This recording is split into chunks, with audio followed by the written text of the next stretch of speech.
the Joe Rogan Experience. キスよ、キス。したことないでしょ？退屈だからよ。天国から見てるかもしれないからって。お母さんの命日に女の子とキスするの嫌？ Well, you know Hitler was on all kinds of drugs. Catch new episodes of the Joe Rogan Experience for free, only on Spotify. Apparently, I have my doubts. If you haven't been keeping up with the Joe Rogan stuff, yeah, apparently Spotify took down I think 100 or so episodes. I'm not entirely shocked. I kind of suspect they were going to take down a little bit more, or at least kick them off after the Alex Jones and a few. I think Amanda Yiannopoulos also heaven. They're not on the Spotify version. They're only on either YouTube or somewhere else. So, and now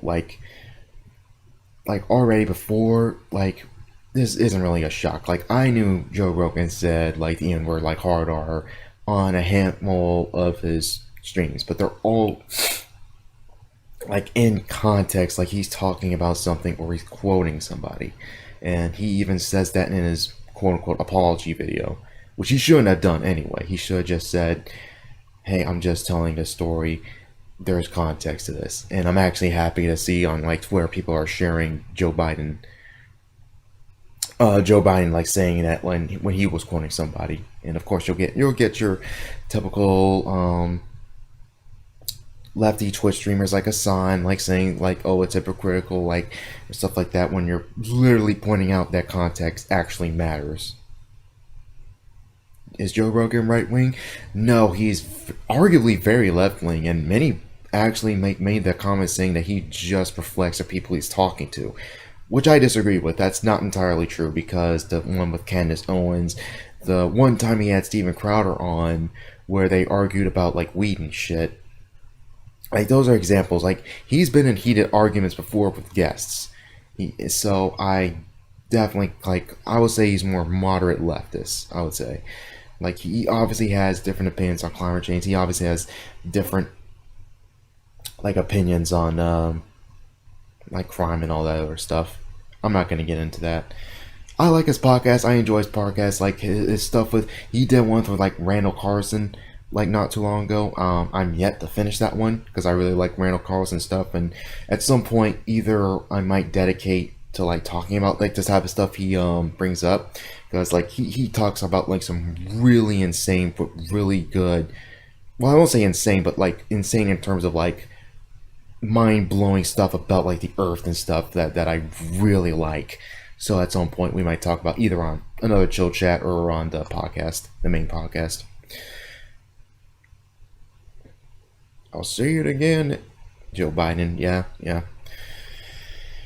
So, from Fox, apparently Spotify won't be silencing Joe Rogan amid controversy CEO, which I call bullshit on. Reason one, the Alex Jones streams, the Milo streams, and the one that all the ones where he had the M-word on. Instead of just doing, I honestly would rather they just, they rather just bleep the word, honestly. I'd rather they just do that than just take the entire stream down. And if Spotify is going to do that, I don't know. I call bullshit. He'll probably be kicked off. Rumble apparently has opened his doors and actually said, Joe, we're open. I don't want him to go to Rumble. I'd rather he go to Odyssey or something else along those lines, or make his own platform like Alex Jones has with InfoWars. So it's a big maybe. We'll see. Rumble has its own bullshit. There's a lot of scummy shit going on over there.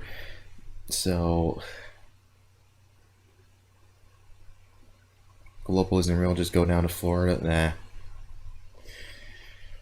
But yeah, I'm not too worried. If the Joe Rogan podcast, that's gonna stay. As long as he either makes his own platform or goes to an actual free speech platform, he'll be fine. His audience will follow him no matter what. He has a very dedicated fan base. I guarantee you, like, him moving full time to Spotify, even though there are clips on YouTube still, like on his main channel, it's just that the actual interviews themselves are not on YouTube.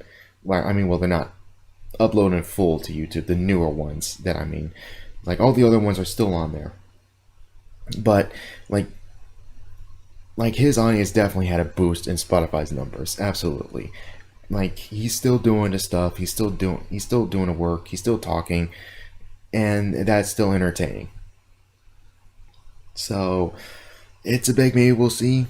Hopefully provide an update on this one soon, but I have my concerns, and this is a cycle, this is a pattern I've seen way too many times, to the point where I'm like, okay, this is gonna go down in flames.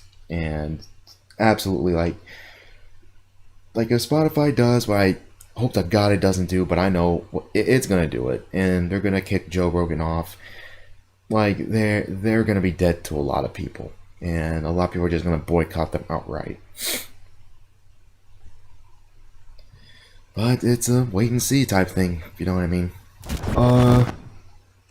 If any of you haven't been like keeping track of my other channel where I just review manga, anime, and comic stuff, you know that I did a review of the comic series Saga, and in that I actually say I don't believe that this series will continue. It's been on hiatus for 3 or 4 years at this point, and I was pretty mad. It's an earlier video. I'm still learning how to use the mic at that time, so it's not going to sound good. I wasn't using a pop filter at the time. Mark 99 to fuck. Well, I'll explain. Don't worry. I wasn't using a pop filter, so there's a lot of pops. There's a terrible sound quality. I was learning how to edit. Edit audio still, and all that other sweet jazz. But like, I still have many of those criticisms. This, however, update is a bit of a shock. Issue 55.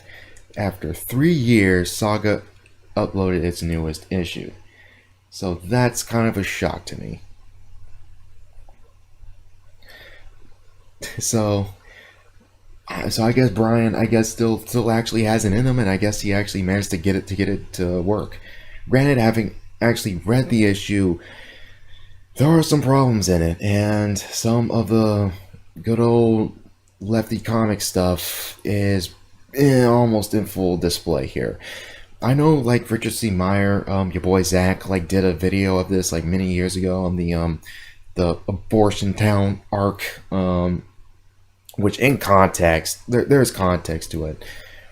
Like, he did brought up some like good pointers though when he was talking about it.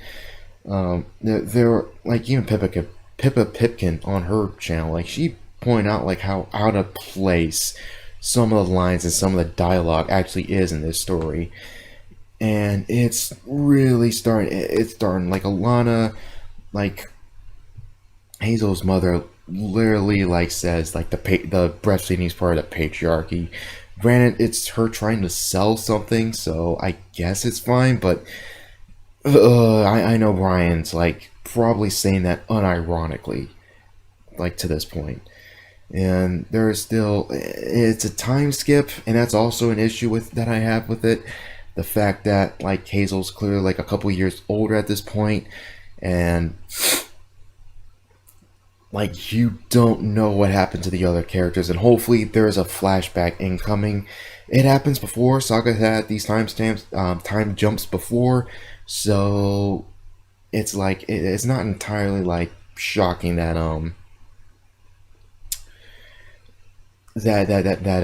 it skipped ahead.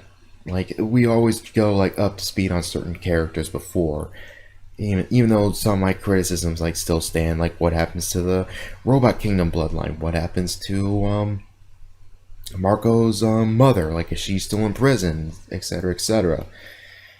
And especially since, like, I have no idea, Brian still plans on making this 106 issue epic, and I think that's the count, is 103, 106 issue epic, which is